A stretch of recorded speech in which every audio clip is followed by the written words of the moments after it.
오늘 우리가 같이 공부할 내용이요. 그 예수님과 복에 대한 겁니다. 복 그리고 저주, 복과 저주예요. 그러니까 기독교인들이 그 복을 어떻게 생각하느냐, 그리고 이 기독교는 복을 뭐라고 말하느냐, 이 얘기예요. 그래서 사실상 기독교 신앙에서 되게 그 복이라고 하는 것이 참 중요하면서도 문제가 많고, 또 이 복이라는 것 때문에 기복이니 기복주의니 그렇게 해서 기독교를 비판하는 데 쓰이기도 하고 많이. 그런데 오늘 얘기는 예수님께서 복에 대해서 어떻게 얘기하시는가, 이 얘기가 이제 초점이 되고요. 지난번에도 그 말씀드렸지만 그 한 가지 개신교에서 좀 반성해야 될 게 하나 있는 것이 이거가 있어요. 우리가 그 예수님을 믿잖아요. 예수님을 믿고 예수님을 따르잖아요. 그리고 이제 예수님은 우리의 하나님의 아들로 고백하고 따르는데 그런데 이분에 대해서 잘 몰라요. 이게 참 아이러니예요. 왜냐하면 하나님의 아들이신 예수여 오시옵소서, 주님의 이름으로 기도합니다, 주님 나에게 능력 베풀어 주시고, 이렇게 우리가 기도를 하면서도 주님이 나의 구세주라고 믿고 하면서도 실제로 예수께서 뭘 좋아하시는지, 예수께서 어떤 얘기를 많이 하셨는지, 어떤 사상을 갖고 계신지, 예수님이 어떤 이야기를 우리에게 하셨는지에 대해서는 관심이 별로 없어요. 다시 말해서 이것은 신앙의 예수님에 대한 관심은 높아요. 그런데 이 역사적 예수라고 그러잖아요. 역사적 예수, 역사의 예수, 예수님이 3년 동안 외치신 그거에 대해서는 관심이 별로 없어요.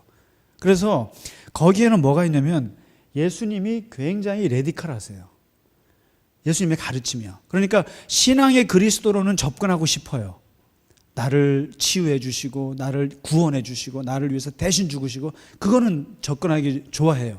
그런데 예수님께서 하신 말씀, 예수님께서 하신 그런 그 말씀에 대해서는 별로 관심이 없을 뿐만 아니라 그걸 좀 두려워해요. 왜냐하면 워낙 레디컬하시니까요. 그래서 예수님이 그 산상수훈 우리가 공부했잖아요.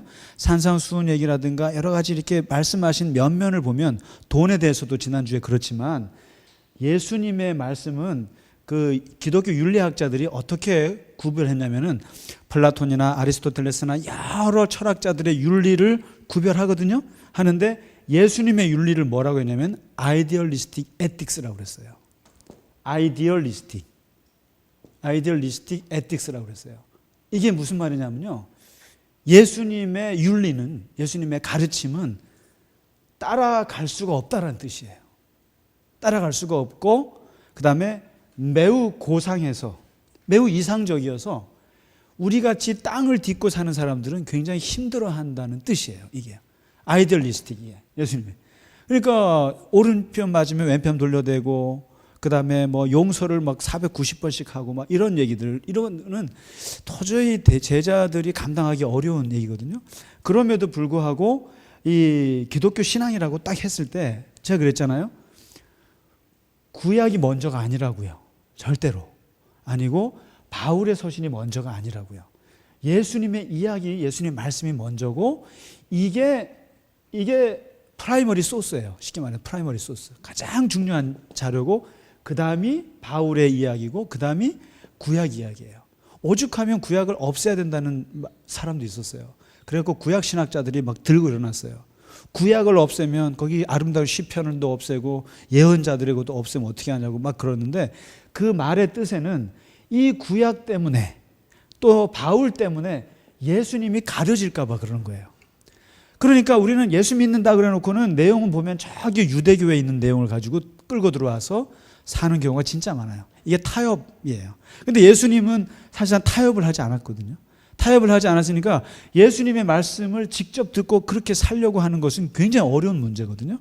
그러니까 예수님 믿는 건 쉬워요. 나를 구원하셨습니다, 이건 쉬운데 예수님의 말씀대로 그것을 따라서 산다, 예수님의 생각이 뭔지를 내가 그 깊이 안다, 이거는 굉장히 어려운 문제인데, 오늘 그래서 지난주에 우리가 했던 그 돈의 문제도 예수님께서 돈에 대해서 뭐라고 얘기하셨고 당신이 어떻게 사셨는가를 얘기했잖아요. 그래서 그게 일단 기준이라는 거죠.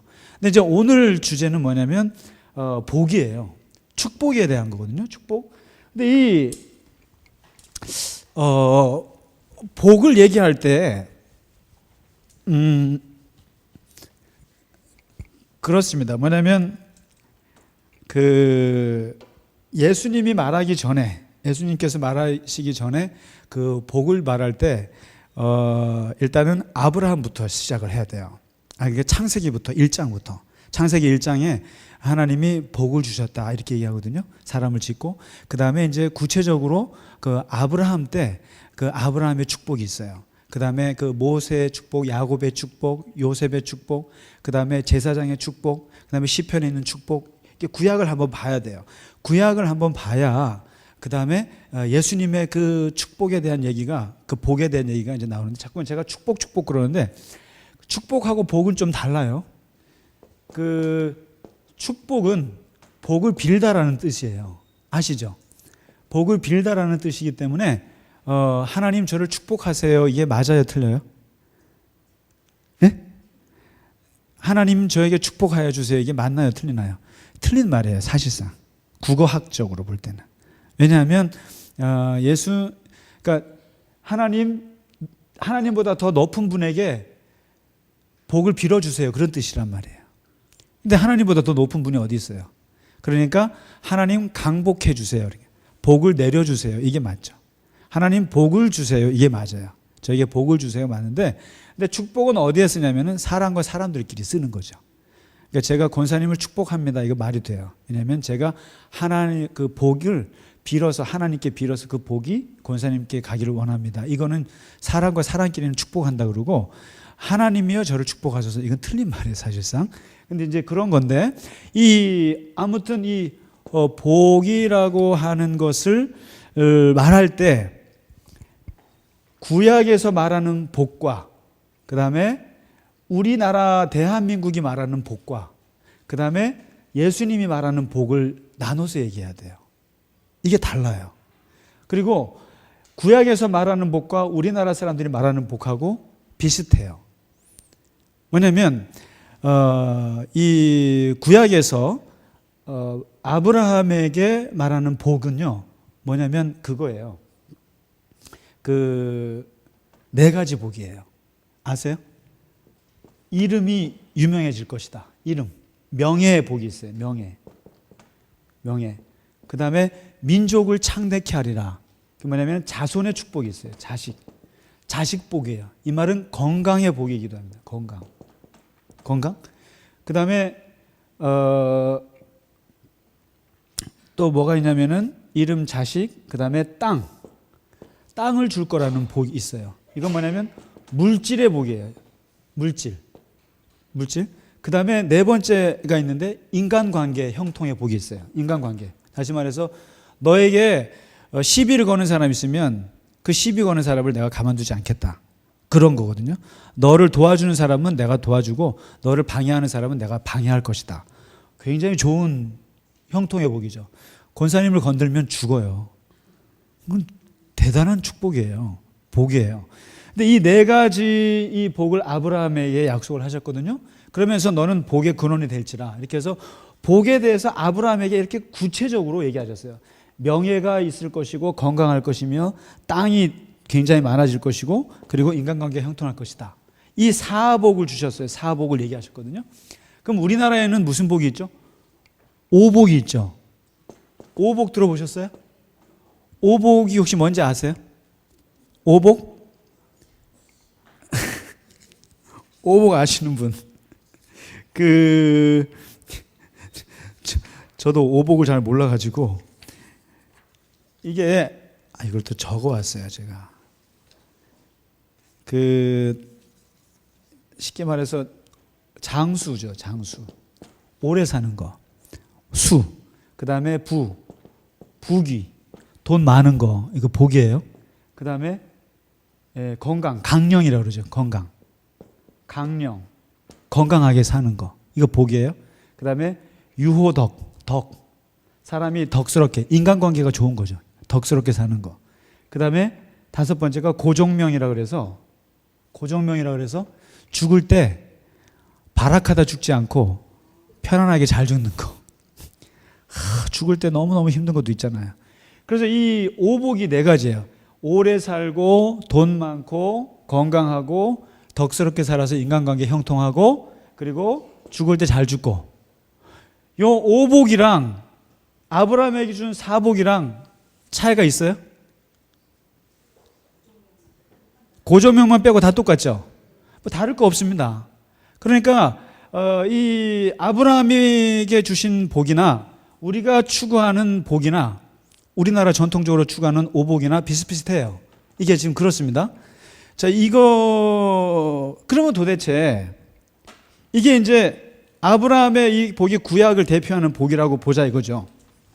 그런데 한 가지 이거를 구약을 얘기하기 전에 한 가지 꼭 짚고 넘어가야 될 게 있어요. 뭐냐면 그러면 복이라고 하는 것이요. 복이라고 하는 것이 기독교 신앙에서 왜 중요하냐는 거예요. 기독교 신앙에 두 가지 축이 있어요. 뭐냐면 축이 있는데 하나가 구원이에요. 그 다음에 또 다른 축이 있는데 그게 복이에요. 이게 다시 말해서 하나님께서 우리를 구원하셨잖아요. 구원하셨으면 그 하나님의 자녀로 만들어 놓고 그 자녀가 자녀대로 살려면 거기에 그 자녀로서 살 수 있도록 유지할 수 있으려면 뭐가 있으냐면 하나님의 도우심이 있어야 돼요. 그게 복이에요. 쉽게 말하면 애프터 서비스 같은 거예요. 물건을 샀어요. 물건을 사놓고 이것을 유지하려면 애프터 서비스가 있어야 되는데 그게 복이라는 거예요. 그래서 그 구원받은 것을 유지하는 도구가 복이에요. 근데 이 복이 왜 중요하냐면은 사실상 기독교 신앙에는 이게 있어요. 자수성가 어림없다 이런 사상이 있어요. 자수성가. 우리는 보통 일반적으로는 자수성가가 대단한 좋은 표현인데 기독교 신앙에서 볼 때는 자수성가는 있을 수 없다고 봐요. 다시 말해서 나의 노력으로 내가 열심히 해서 수고해갖고 성공했다. 그 다음에 자식들 잘 자란다. 내가 열심히 했기 때문에 우리 집이 건강했다. 내가 열심히 했기 때문에 뭔가 다 이루어졌다. 이렇게 생각하세요? 이렇게 생각 못 한다는 거예요. 그래서 사람들은 왜냐하면 변수가 많기 때문에 인생에 하도 변수가 많으니까 내가 열심히 노력한 만큼만 잘 되면 너무 좋겠어요. 그런데 아무리 노력해도 안 되는 게 있어요. 사람이 착하고 깨끗하게 살아도 자식 말 안 듣는 경우도 있어요. 그리고 건강하지 않을 수가 있고 오래 못 살 수가 있고 여러 가지 변수가 있다 보니까 사람들에게 뭐가 있냐면은 복이라는 개념이 들어온 거예요. 뭐냐면 내 힘으로 할 수 없고 뭔가 타자에 의해서 도움을 받지 않으면 인생이라고 하는 것이 형통할 수 없다는 사상이 복의 사상이에요. 이게 그러니까 이 타자가 누구예요? 하나님이에요.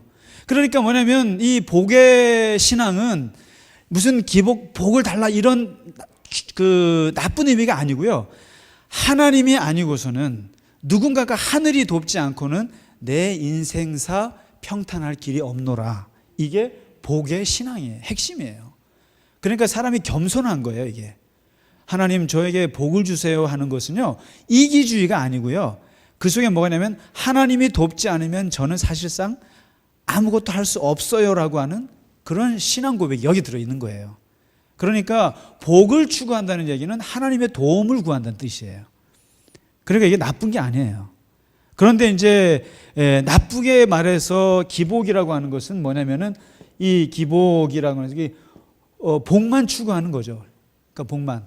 그러니까 사실상 하나님이 도우셔야 물질도 생기고요. 하나님이 도우셔야 우리 자식들도 말 잘 듣고요. 하나님이 도우셔야 저도 건강할 수 있고 하나님이 도우셔야 우리 집안이 평탄할 수 있어요라고 하는 게 복의 신앙의 핵심이거든요.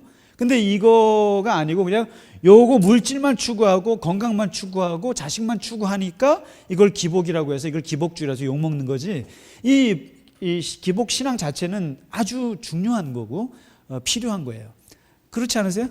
내 힘으로 다 될 것 같으면 복이 뭐가 필요하겠어요? 근데 요 부분은 바로 하나님이 돕지 않고는 우리 인생사 평탄할 수 없다라고 하는 것은 바로 구약에서 말하는 복하고도 같고 우리나라 사람들이 말하는 복하고도 같은 거예요. 쉽게 말하면 저 장로님은 자식 복이 있어 그러잖아요. 자식 복이 있어 그러면 그 말 속에 뭐가 들었는지 아세요? 장로님이 돈이 많아서도 아니고 덕이 많아서도 아니고 뭐도 아닌데 왜 저 자식들은 저렇게 말을 잘 듣지? 때가 되면 와서 용돈 주고 때가 되면 와서 뭐 해주고 때가 되면 속 썩이는 애들이 없어요. 근데 뭔가 했더니 그 뭐냐면 저분의 수고와 노력과 능력의 별개로 자식들이 말 잘 들을 때 그걸 자식복이 있다 그러는 거지, 저분이 너무너무 잘한 만큼 애들이 잘하면 그거는 당연하죠. 그걸 복이라고 안 해요. 예를 들면 재물복이 있어. 야, 저분은 뭐 사업만 건드리면 우리는 돈을 쫓아가는데 저 사람은 돈이 저 사람을 쫓아와, 이런 사람이 있어요.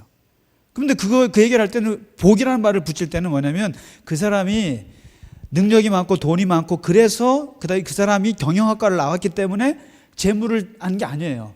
저 사람은 별거 아닌데 능력도 별도 안 되는 것 같은데 이상하게 손만 대면 돈이 따라와.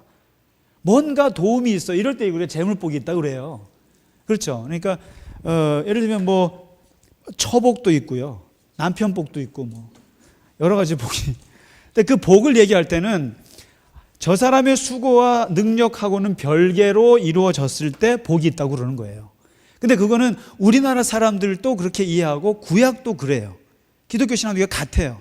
그래서 이제 구약에서는 이 기본적으로 이 아브라함에게 준 축복 있잖아요. 그 다음에 신명기에서는요, 신명기에서 모세가 마지막 설교할 때 복과 저주를 얘기하거든요. 그 책의 핵심은 그거예요. 복과 저주예요. 다시 말해서 하나님이 복을 주는 자, 하나님이 싫어하고 저주하는 자, 화를 주는 자, 이렇게 두 개로 나눠요. 카테고리를 나눠가지고 복을 받는 자는 누가 받는 자. 여기서 말하는 복도 그런 복이에요. 그 아시죠? 우리 목사님 옛날에 우리 부흥 강사님들 많이 하시는 거, 떡반죽 그릇이 나가도 떡반죽 그릇이 차고 들어와도 떡반죽 그릇, 맨날 부흥 강사님들이 그렇게 기도. 그러니까 신명기에서 말하는 복은 철저한 물질이에요. 먹고 살 게 있어야 돼요. 물질. 그다음에 자식이 있어야 돼요. 자식이요. 자식이 많아야 되고 땅이 있어야 돼요. 그다음에 인간관계 형통해야 돼요. 이게 복이란 말이에요. 이런 복을 누리는 사람들은 누구냐? 하나님께 말 잘 듣는 사람이다. 순종을 잘하는 사람들이다. 그런데 대신 이런 복도, 나가도 빈 그릇 들어와도 빈 그릇, 이런 저주는 누가 받느냐? 하나님 말씀을 안 들었을 때 불순종하는 사람. 뭐 간단해요. 이게 이스라엘 사람들의 신앙의 핵심이에요. 이것을 신명기 4관이라고 그러고 신명기 세교관이라고 그래요. 그래서 그들은 왜 자기들이 벌 받을 때 왜 벌 받나 생각하면 하나님께 불순종해서 벌 받는다 생각해요.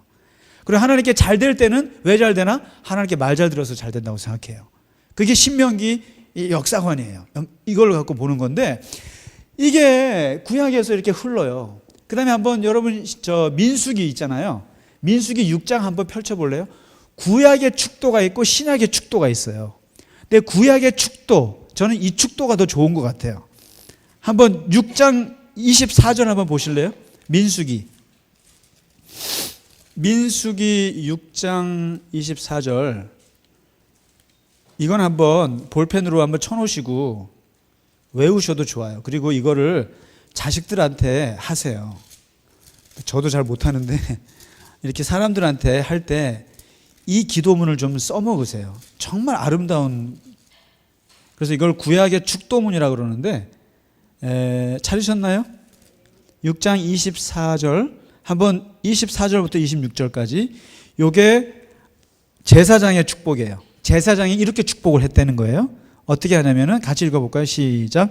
여호와는 내게 복을 주시고 너를 지키시기를 원하며 여호와는 그의 얼굴을 내게 비추사 은혜 베푸시기를 원하며 여호와는 그 얼굴을 내게로 향하여 드사 평강 주시기를 원하노라.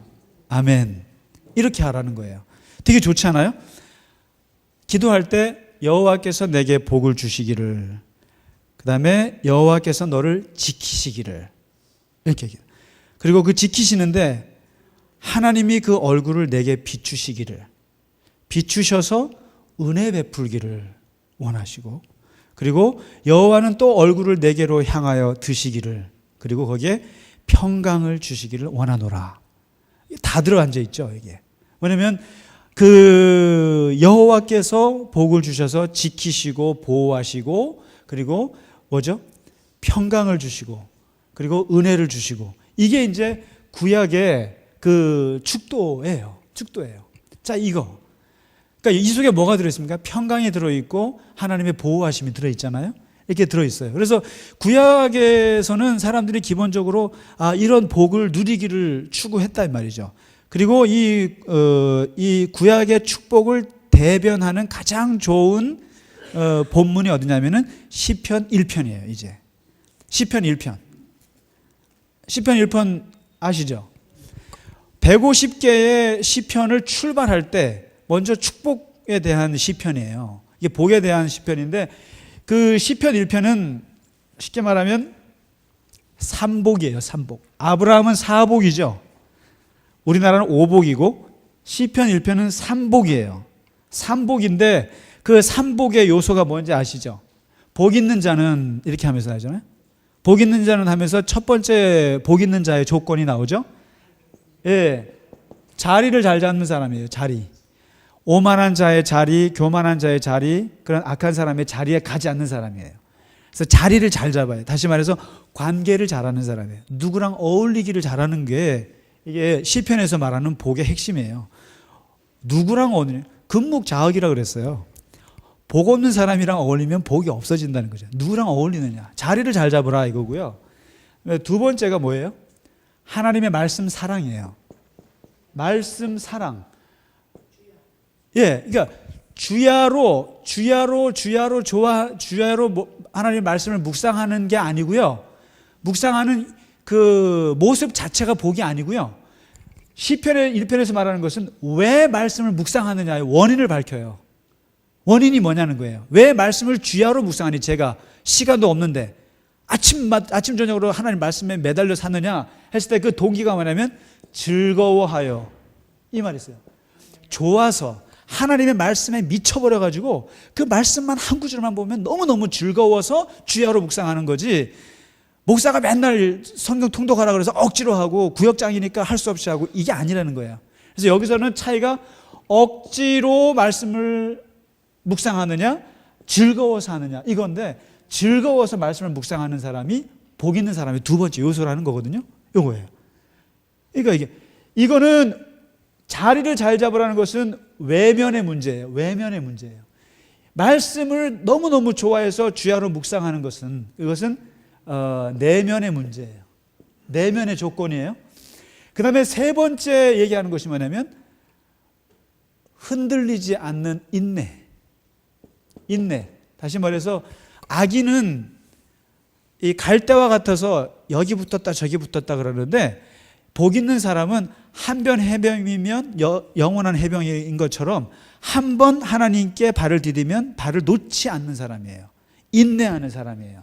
이 삼복이에요. 삼복. 그리고 자리를 잘 잡고, 그 다음에 말씀을 너무너무 좋아서 주님을 사랑하고, 그리고 그것을 떠나지 않고 인내하는 사람을 한마디로 아름다운 말로 요약을 했죠. 이게 뭐죠?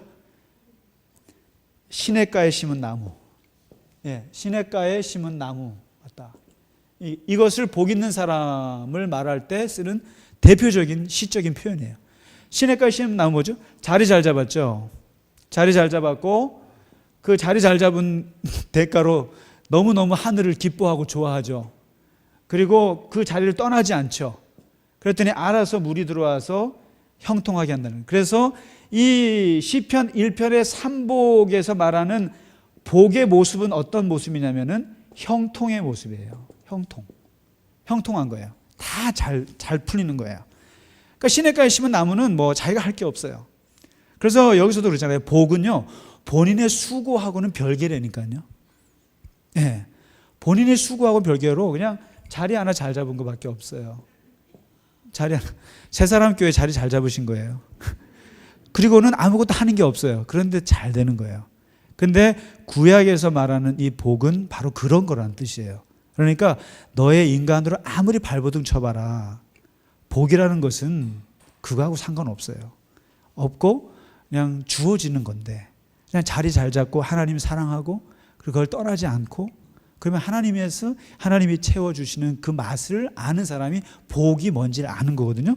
근데 이제 이렇게 구약에서 하고, 그리고 기가 막힌 복은 뭐 시편 91편에도 그 하나님이 지켜주시는 복에 대해서 이제 쭉 나오거든요. 나오는데, 그러면은 이제 구약을 정리를 하면 이제 보세요. 그 결국에 복은 오늘날의 용어로, 오늘날의 말로 두 단어로 요약이 돼요. 두 단어로. 어떻게 요약이 되냐면은 성공과 행복이라는 단어로 요약이 돼요. 이 복이라고 하는 것이요. 이게. 그러면 이 성공은 뭐예요? 성공은 become이에요. become. 이 두 가지예요. 성공이라고 하는 것은 사람이 성공이 했다라는 말은 두 가지 의미가 있어요. 뭐냐면 무엇이 되었다. 그 다음에 무엇을 가졌다라는 뜻이에요. 그래서 이 무엇이 되는 가치, 그 다음에 가짐의 가치, 이 두 가지인데 become, 그 다음에 그 to have, 이 갖는 것, 이 두 가지가 되면 성공이에요. 그래서 예를 들면 내가 의사가 되었다, 내가 뭐 학자가 되었다, 내가 대통령이 되었다, 이거는 성공이에요. 그 다음에 동시에 내가 돈을 가졌다, 명예를 가졌다, 건강을 가졌다, 이거 가지면 이게 성공이에요. 이게 성공이에요. 그러면 이거고요. 행복은 뭐냐면요, 행복은 만족감이에요. 그 다음에 내면의 기쁨이에요. 기쁨이에요. 그러면 이 구약에서 말하는 복은 성공이에요, 행복이에요? 예? 뭘까요? 아브라함의 사복은 성공이에요, 행복이에요? 예, 성공이에요. 성공이 되지 않고는 행복하지 못하다는 게 있어요. 이게 있어요. 그러니까 무엇보다도 성공을 해야 돼요. 자식이 있어야 돼요. 땅이 있어야 돼요. 돈이 있어야 돼요. 건강해야 돼요. 이렇게, 그 다음에 여기 아까 자리 잘 잡고 형통해야 돼요. 이게 성공이란 말이죠. 성공이 되면 행복하다고 하는 전제가 있어요. 이게 구약의 복의 전제예요. 이게. 자, 그런데 이제 오늘 보실 게 신약이에요. 예수님이 이걸 뒤집으셨다는 거예요. 예수님께서. 그래서 우리는 그 복을 얘기할 때 구약에 있는 복을 얘기하면 상처받아요. 죄송하지만. 그러면 이 구약에 있는 복을 완벽하게 만족할 수 있는 사람은 이 세상에 아무도 없어요. 심지어 아브라함조차도. 아브라함도 뭐 자식이 많다 그랬는데 뭐야, 하나밖에 못 낳았는데. 하나밖에. 뭐냐면 구약에서 말하는 복을 따르면, 그 다음에 다시 말해서 우리나라 오복의 개념을 따르면 다 상처받아요, 사람들이. 뭐냐면 자식 많아야 되고 돈 많아야 되고 건강해야 돼요. 근데 세상에 돈은 많아도 건강하지 않은 사람 많을 수 있고요. 그 다음에 자식 말 안 듣는 사람 많고, 뭐 오복을 따졌을 때 오복이 완벽하게 되는 사람이 누가 있을까요? 돈 많고 건강하고 덕이 많고 죽을 때 잘 죽고 이런 사람이 누가 있어요? 없어요. 죽을 때 요즘에 돌아가시는 분들을 보세요. 저는 참 요양원에 가서 몇 년을 앓다가 이렇게 돌아가실 때 그게 과연 고정명인가? 아니면 순식간에 죽는 게 고정명인가? 여하튼 이렇게 구약에서 말하는 거나 또 세상 사람들이 말하는 복의 개념을 따르면 사람들이 와서 하나님께서 저에게 복을 주셔서 저에게 우리 아이가 대학 갔어요. 그러면은 여러분 은혜로우세요? 기분 확 나쁘죠. 아유 그래, 넌 잘났다. 넌 잘나서 참 복 받아갖고 나는 애가 지지리 못하고 삼수 사수째 하고 있다 이거예요. 이러고 앉아있는데, 그러면 그 복은 누구에게나 다 보편적일 수 없는 복이에요. 구약의 복은요. 그렇기 때문에 구약에서 말하는 복을 추구하다가는 상처만 받고요, 시험만 들어요. 그래서 예수님께서 뒤집어 놓은 복이 바로 팔복이에요. 이게 한번 마태복음 한번 그냥 펴 놓으시고, 팔복은 잘 아시기 때문에 더 얘기할 건 없는데, 그런데 그 의미가 한번 생각해 보셔야 될 거예요. 뭐냐면 그 예수님의 그 팔복을 아시죠? 5가지 혹시 기억하세요? 예. 기억하세요? 처음에 심령이 가난한 사람을 얘기했어요. 그러니까 이제 아브라함의 사복을 예수님이 아시고 그다음에 시편의 1편의 3복을 아세요. 그러면 내가 말하는 8복을 얘기하는데 그 8복은 그러면 시편 1편에서 그러면 복 있는 사람은 이렇게 얘기했어요. 근데 예수님은 복 있는 사람은 누구냐면 심령이 가난한 사람이다. 이 사람이다. 그 다음에 뭐죠? 애통하는 사람이다. 그러니까 슬픔이 가득한 사람이다. 슬픔이 가득한 사람이다. 그 다음에 뭐죠? 온유한 사람이다. 이 복 있는 사람은. 그 다음에 긍휼한 사람이다. 뭐냐면 사랑할 줄 아는 사람이란 뜻이에요. 헤세드예요. 사랑을 할 줄 아는 사람이고, 그 다음에 뭐죠? 의에 목마른 사람이라고 했죠? 예, 의에 목마른 사람이다. 목마른 사람이다. 그리고 마음이 깨끗한 사람이다. 마음이 청결한 사람, 깨끗한 사람이다. 그리고 또 뭐가 있죠? 왜 화평한 사람이다. 사람이 마음이 화평한 사람이고, 그 다음에 박해받는 사람이다. 하나님을 위해서 박해받는 사람이다. 이 사람들이 복이 있다 해서 8가지를 얘기했거든요. 근데 이 8가지를 한번 꼼꼼히 보세요. 이 얘기를 선포하셨을 때 이 얘기를 듣고 사람들이 아브라함의 복을 생각하고 또 시편에 있는 복을 생각하고 구약에 있는 복을 생각한 사람들은 이 말을 듣고 어떻게 반응했을까요? 2가지 반응이에요. 어이가 없다, 첫째. 어이가 없고, 근데 자세히 들어보니까 공감하는 사람도 있어요. 공감하는 사람이 있어요. 누가 공감하겠어요? 이런 사람들이 했죠. 그죠? 근데 이게 뭐냐면, 근데 재밌는 게 예수님의 이거 심령이 가난한 사람은 복이 있다. 근데 이 사람은 뭐죠? 하늘이 이 사람의 것이다. 애통하는 사람은 슬픔 있는 사람이 복이 있다. 그다음에 온유한 사람의 뜻이 뭐예요? 이게 온유한 사람은 뭐냐면은 길들여졌다는 뜻이에요. 마음이 하도 얻어 터져가지고요. 가축을 뜻할 때 쓰는 말이에요. 아나하브란 뜻이에요. 아나하브. 겸손이란 뜻이에요. 겸손이 어떻게 생겨요? 천성적으로 겸손한 사람이 없죠. 왜 겸손해져요? 얻어 맞아서 겸손해지죠. 그렇죠. 얻어 맞으니까 겸손해지는 거지. 그래서 온유라는 말은 저는 참 가슴에 와닿아요. 가축. 하도 맞아가지고요. 길들여져서 누가 뭐라 그래도 말을 잘 들어요. 이런 사람에게는 땅을 준다고 해요. 땅. 유일하게 8복 중에 물질의 대가를 받는 게 온유예요. 온유하시기 바랍니다. 하도 얻어 맞으셔갖고 너무너무 겸손한 거죠. 그 다음에 이 긍휼, 그 사랑, 그 아픈 사람 보면 나도 가슴 아파서 못 견디는 사람, 이런 마음을 가져서. 그 다음에 의에 목마른 사람, 아주 정의로움에 갈망이 있는 사람이거든요. 자, 이런 사람이에요. 청결이라는 게 뭘까요? 마음이 청결한 사람은 하나님을 본대요. 이 청결은 뭘까요? 어떻게 하면 청결해질까요? 이기적이지 않은 거요? 이기적이지 않으면 청결해지죠. 어떤 게 청결일까요? 집안을 깨끗하게 청소할 때 청결이라고 그러죠. 집안을 청소한다는 뜻이 뭔가요? 단순해진다는 뜻이에요. 이게. 네. 단순화한다는 뜻이에요. 이게 이렇게 하면 이해가 쉬워요. 왜냐하면 마음이 복잡한 건 더럽다는 뜻이에요. 청결하다는 말은 다른 게 아니라 복잡하지 않다는 뜻이에요. 마음이. 그러니까 복잡하지 않기 때문에 하나님이 보이는 거예요. 그래서 우리가 침묵 기도할 때 하나님의 목소리 듣는 분 있으세요? 없을걸요, 아마? 한 사람도 하나님의 음성 못 들으실 거예요.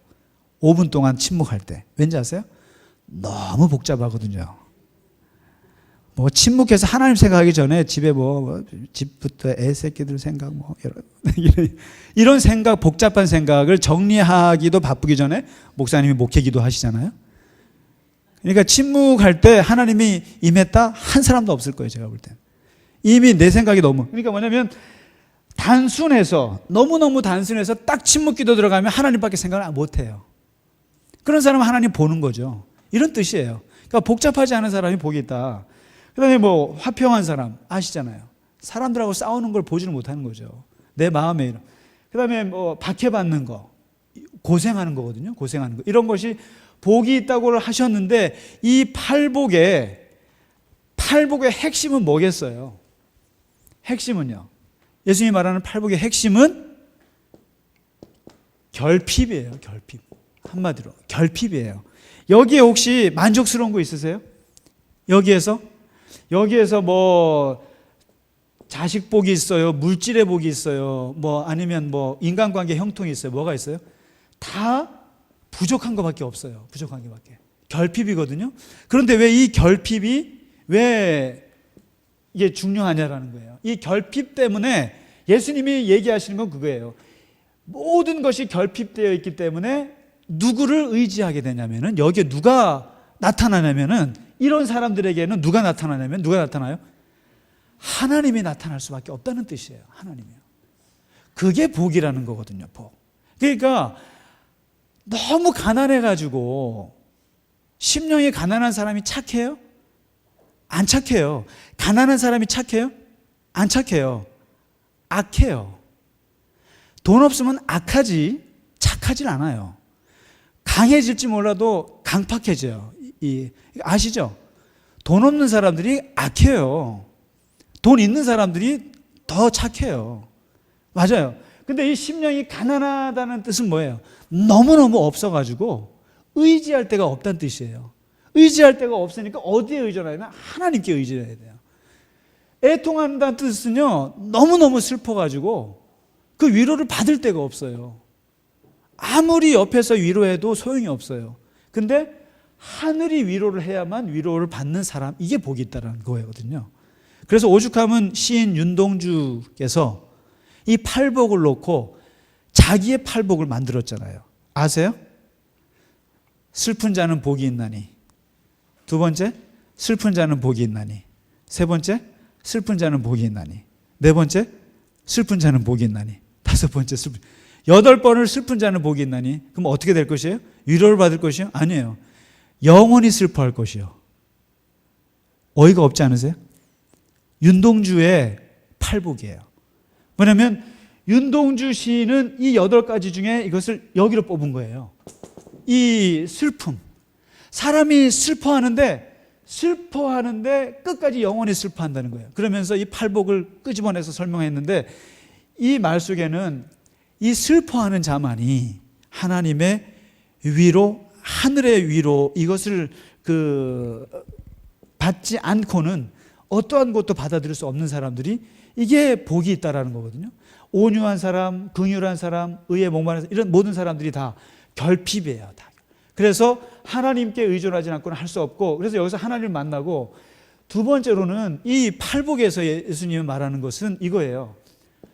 죽으라라는 뜻이에요. 죽으라. 이게 죽으라 뜻이에요. 이게 다 죽는 거잖아요. 이게 의에 목마른 사람들은 이거, 솔직히 말해서 우리가 세상에 부조리가 있다고 해서 뭐 목마른 사람 있어요? 그냥 넘어가는 거지. 그런데 막 부르짖잖아요. 근데 이게 다 자기에 있는 성격들을 죽이지 않으면 안 되는 것들이 이 팔복이거든요. 이 얘기를 하고 있으니, 여기서 이제 결국에는 이 결핍과 죽으라는 말 속에서 이 예수님께서 팔복에서 말하는 복은 그거죠. 여기서 네가 하나님을 만난다면은 하나님을 만나는 것이 복이다. 그러면 이제 이거예요. 마카리오스, 행복한 자들은 누구인가? 마음이 가난한 사람이다. 행복한 사람은 누구인가? 슬퍼할 줄 아는 사람이다. 이런 얘기를 하시는 거예요. 그러면서 진정한 복이 어디 있는가? 여기에 있다. 그리고 이러한 사람들은 의지할 데가 없기 때문에, 결핍되어 있어서 의지할 데가 없어서 하나님만 의지하게 된다. 그러면 하나님을 의지하게 되고 하나님의 위로를 받게 되는 사람, 이 사람들이 바로 복 있는 사람이다. 그래서 구약의 복하고는 차원을 달리하는 거예요. 그 차원이 뭐냐면 바로 영적인 복이에요. 영적인 복이에요. 하늘의 복을 얘기하는 거예요. 아브라함의 복은 이 땅의 복이에요. 철저하게. 시편에 있는 복도 이 땅의 복이에요. 구약에서 말하는 모든 복은 현세의 복이에요. 그런데 예수님이 말씀하시는 팔복은 이 땅에서는 누리기 좀 어려운 복이에요. 이게요. 이거를. 자, 그러면 이 팔복을 듣고 혹시 권사님 기분 나쁘신 거 있으세요? 저요, 너무너무 슬퍼요. 너무너무 슬퍼서 하나님의 위로를 받아야 돼요. 저는 이런 복이 있어요. 이런 얘기를 제가 간증을 했다고 하면 여러분 혹시 기분 나쁘신 분 있으세요? 기분 나빠요? 불쌍하죠, 제가. 그죠? 저는요, 너무너무 마음이 가난해요. 그래서 하나님밖에 의지할 사람이 없어요. 이렇게 간증을 했어요. 여러분 혹시 성질 나시는 분 있으세요? 아니죠. 근데 반면에 저 하나님이 복을 주셔갖고요, 저희 집에요, 차 몇 대, 집 몇 평, 하나님이 복을 주신, 여러분 기도해 보세요. 하나님이 이렇게 복을 주세요. 뭐 어떻게 하세요? 확 그냥 너 잘났다 이거죠. 그래서 구약의 복으로 접근하면 상처받아요. 그렇기 때문에 제가 다시 말씀드립니다만은 성경은 통독한다고 능사가 아니에요. 그리고 성경이 다 같은 성경이 아니라는 거예요.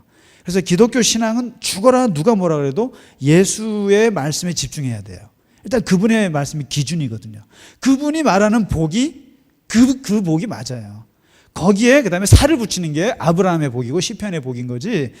이 팔복을 접어두고 구약에 있는 복과 우리나라 전통의 오복이랑 결합해서 하기 시작하면 안 되는 거예요. 그래서 예수님이 말하는 이 복이 일단은 그 복이에요. 그래서 이 팔복을 항상 좀 묵상할 필요가 있고, 그리고 이 예수님이 얘기하신 이 팔복, 그랬을 때 이제 전제가 바뀌는 거죠. 이제 아까 얘기했듯이 구약은 성공 다음에 행복이에요. 분명한 것은요. 성공 다음에 행복인데 예수님은 지금 그냥 행복만 얘기하세요. 행복만 얘기하세요. 행복만. 그러니까 무엇이 기쁘냐? 무엇이 진짜 인생의 행복이냐? 마카리오스냐? 했을 때 이 성공이라고 하는 조건을 집어넣지 않았다는 거예요. 슬프게도. 아니면 기쁘게도. 그래서 기독교인들 너희들이 정말 누가 행복한 사람이냐? 너희가 하나님이 정말 좋아하는 복이 있는 사람이냐고 했을 때 바로 이런 사람들을 예를 든 거죠. 그래서 이게 행복이라고 예수님이 다시 얘기를 하시니까 여기서는 마음이 가난한 사람, 슬픈 사람, 그다음에 마음이 너무 착한 사람, 그리고 싸우는 거 못 보는 사람, 그다음에 불의를 보면 참지 못하는 사람, 그다음에 지금 예수님 때문에 하나님 때문에 고생하는 사람, 이런 사람들이 확 은혜를 받죠. 확 은혜를 받고 내가 세상에서 볼 때는 제일 찌질인 줄 알았는데, 제일 저주받은 인간인 줄 알았는데 나 같은 사람이 진짜 복 있는 사람이라고 바꿔주신 거예요. 그러니까 기독교인들이 말하는 복은 이 복을 얘기해야 돼요. 이 복을 얘기해야지 절대로 돈 많다고 자랑하시면 안 되고 절대로 자식들 잘 낳았다고 자랑해서 안 돼요. 그걸 복이라고 말하면 안 돼요. 솔직히 말씀드릴게요. 그건 복이 아니에요. 복이라고 그러니까 우리 자식이요 좋은 대학 가서 너무너무 잘 됐어요 라고까지는 말하세요. 그러나 하나님이 복을 주셔서라는 말을 하지 마세요. 기분 나빠요. 속으로만 생각하세요. 속으로만 맞아요. 하나님이 복을 주셨으니까 제가 잘 됐죠. 이게 복의 신앙이 맞아요. 근데 이거를 사람들한테는 그렇게 말하지 마세요. 하나님이 복 주셔갖고요 우리 애가요 엄청 잘 나가요 이런 말 하지 마세요. 사람들한테 말하는 것은 제가 너무 슬퍼요. 제가 너무너무 아파요.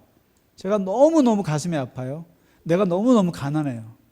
근데 그래서 하나님이 저를 위로해 주세요. 저는 참 복 받았나 봐요. 그럼 사람들 기분 안 나빠해요. 이게 복이라고. 이게 예수님이 새로 정립한 복이에요. 여기서 출발하시고 구약에 있는 복을 붙이시고 또 우리나라 오복도 붙여서 사용하세요. 그게 좋을 거예요. 근데 절대로 구약의 복을 앞세우거나 그리고 이게 오복을 앞세우고 예수님의 팔복을 뒤로 젖혀놓지 마세요. 행복이 우선인 거죠. 당신이 하나님 안에서 기뻐하는 거지. 그래서 여러분에게 그런 복이 있으시길 간절히 바랍니다. 네, 수고 많으셨습니다.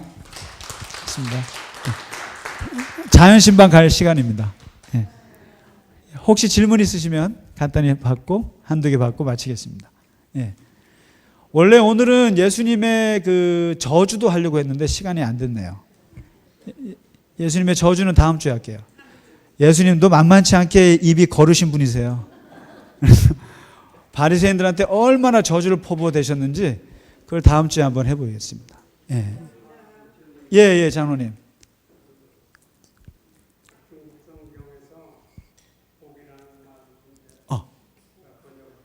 예. 예. 예, 예, 예. 예. 예. 예, 예, 예. 예. 예, 예, 예. 예. 아, 저도 그 한자의 복을 봤거든요. 한자의 복은 어떻게 보면 그 구약에서 말하는 그 물질의 복하고 그다음에 예수님이 말씀하시는 그거하고 중간에 있는 것 같았어요. 뭐냐면 장로님 이게 옷의죠. 그렇죠. 옷의죠. 그다음에 하나 일이고 입구에다가 밭전이거든요. 근데 이거를 어떻게 해석을 하냐면은 하늘 아래 입에 풀칠할 음식 옷 한 벌에다가 입에 붙일 음식을 먹을 수 있는 밭 하나 있으면 그게 복이다 이거죠. 이 말은 어떻게 보면 너무 풍성하지도 않으면서도 먹고 살 수 있는 그러한 그 기본적인 것만 있어도 이게 복이다라고 했을 때 아주 겸손한 표현이거든요. 그래서 이게 어떻게 보면 우리가 복을 얘기할 때 하나님이 우리에게 필요한 것만 채워주실 수 있으면 그게 복이거든요. 물질은 최소한만 있으면 되는 건데 이걸 과다하게 욕심을 내기 때문에 거기에다가 복을 붙였으니까 복이 이상해지는 거예요. 사실상 이게 옷의자, 예, 이게 옷이란 뜻도 있어요. 그러니까 옷 한 벌, 음식 한 끼 먹을 수 있는 밭 하나 있으면은 사람이 이거 복이 있는 거죠. 그러니까 최소한의 물질, 최소한의 인간의 조건만 가지고 있으면 거기서 행복을 찾으면 이게 사실 예수님이 말씀하신 팔복하고도 어느 정도 비슷하죠. 근데 우리가 자꾸만 과다하게 욕심을 내요. 복이라는 것에다가. 돈도 많으면 거기다가 돈 많이 불필요하게 많이 돈 벌었을 때 거기다가 제발 복이라고만 붙이지 마시라고요. 하나님이 주신 복이라고 말하지 말라 이거죠. 그거는 아닌 것 같아요. 그냥 실력 있어서 돈 많이 번 거라고 생각하시면 되죠. 그리고 내가 좋아서 번 거고 그럼 되는 거지. 그걸 자꾸 하나님에다가 복을 붙이면 그래서 자꾸 욕을 먹는 것 같아요. 욕심 많아 보이잖아요. 근데 그러지 말고 하여튼 요 한자는 참 의미가 좋은 것 같아요. 예, 봅니다. 그리고 영어에서 bless 있지 않습니까? 예, bless는 원래 blood에서 왔다고 합니다. blood, 피. 그래서 God bless you 있잖아요. 그 뜻은 엄밀하게 말하면 하나님이 너를 피로 목욕을 시켜주시기를 바란다 이런 뜻이에요. 그러니까 하나님이 당신을 피로 다시 말해서 이 예수님의 구속의 의미 그게 여기에 같이 들어가 있는 거죠. 십자가에서 하나님이 죽으신 그것으로 당신을 살리셨노라 그래서 God bless you 할 때는 이 피라는 뜻이 들어 있습니다. 이건 또 굉장히 자극적인 의미죠. 예수님의 십자가 그게 아마 섞여 있다고 봅니다. 의미가 bless라는 말. God bless. 예. 예. 팔복할 때. 팔복. 예. 예. 예. 그렇죠. 네. 사람에게 어떤 간절함을 줘서 네네네네. 그럴 수도 있죠. 예, 예. 네. 그렇죠. 그러니까 이게 현실적으로는요. 현실적으로 이 결핍이라고 하는 것이요. 엄청난 복이에요. 사람이 결핍의 DNA가 있어야 성공을 할 수가 있어요. 이거 있어요. 그러니까 너무 가난하니까 너무너무 먹고 싶은 거예요. 간절함이 있어요. 너무너무 슬프니까 위로가 필요하고 이게 다 결핍이거든요. 근데 그래서 이 결핍을 절대 성공의 조건이고 행복의 조건이라고도 봐요. 현실적으로 실제로도 그래요. 이거 예수님은 주로 이걸 하나님과 연결했지만 보통 결핍은 우리가 성공하는 지름길이 결핍이죠. 쉽게 말하면 부모님이 아무것도 없고 백도 없고 그러면은 얘가 정신 바짝 차리고 공부하잖아요. 그래서 요즘에 부잣집 재벌들도 자식들에게 재산을 안 준대잖아요. 주면 망하니까. 풍성하면 망하니까 결핍 DNA를 활용한대잖아요. 그래서 뭐 부족해야 간절함이 있고 막 그러는 거예요. 그건 현실적으로 맞는 말씀입니다. 그렇죠. 예, 예, 예. 예? 흙수저를 고마워해. 예, 예. 근데 재밌는 게 이거는 그 얘기지만 행복은 성적순인가요? 행복은 성적순이 아니죠. 근데 행복은 성적순이래요. 예, 이번에 연구 결과 발표됐어요. 실제로는 우리는 그냥 그게 공부 안 하는 애들이 행복은 성적순이 아니고 하고 그 말이 우리가 막 그렇게 했지만은 실제로 현실에서는 행복은 성적순이에요. 그러니까 뭐냐면 좋은 대학 들어가고 좋은 직장 가고 월급 더 좋은 걸 받으면 그만큼 만족도가 높다는 뜻이에요. 근데 실제로 사람들이 그렇더래요. 공부 못하고 공부 안 하고 좋은 대학 못 가고 뭐 이렇게 해서 돈 못 벌고 그러면은 행복하냐? 덜 행복하더라는 거예요. 근데 이게 현실이에요. 근데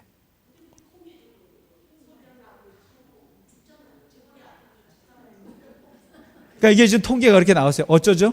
행복은 성적순이라는데. 제가 저희 딸한테 물었어요. 야, 행복은 성적순이냐? 그러니까 바로 아주 이 얘기를 하더라고요. 논리적으로. 좋은 대학 가서 좋은 직장 가고 좋은 남자 만나서 좋은 그게 행복한 거지. 그러면 뭐 나쁜 대학도 못 가고 뭐 이렇게 해갖고 그냥 뭐 꾸진데 돈도 못 벌고 꾸지꾸지 살면 그게 행복하냐. 근데 그게 걔가 말하는 그게 그대로 연구 결과에 나왔더라고요. 그래서 내가 야, 이걸 오늘 얘기해야 되나 말아야 되나. 이게 현실이에요. 재밌죠? 네, 행복은 성적순이래요. 네, 자기 만족감이거든요. 자기 만족감이거든요. 자기 만족감이고 자족감인데 그 자족감이라는 게 아까 그거에 구약적인 거예요. 지극히. 성공이 받쳐줘야 행복하다는 뜻이에요. 성공. 그러니까 대학도 받쳐주고 또 좋은 직장도 받쳐주고 뭐 흙수저가 아니라 금수저면 행복하다는 거예요. 그게 구약에서 말하는 거였고 일반적으로 말하는 게 성공을 해야 행복하다. 이게 맞는 말이에요. 지금 통계로도 나왔어요. 근데 이거를 예수님은 뒤집었다라는 거예요. 그렇죠. 예, 그러니까 바로 이게 오늘날 현실의 이 시대 정신과의 싸움인 거예요. 과연 성공을 해야만 행복하냐? 그렇지 않다라고 도전하신 거예요. 예, 도전하신 거예요. 예, 예. 저희 딸아이한테도 계속 싸우려고 그래요. 야, 너무 뭐 그게. 그러니까 이게 그만큼 그런 차이가 있다라는 거. 예, 그렇습니다. 수고 많으셨습니다. 네, 고생 많으셨습니다. 네, 그렇습니다.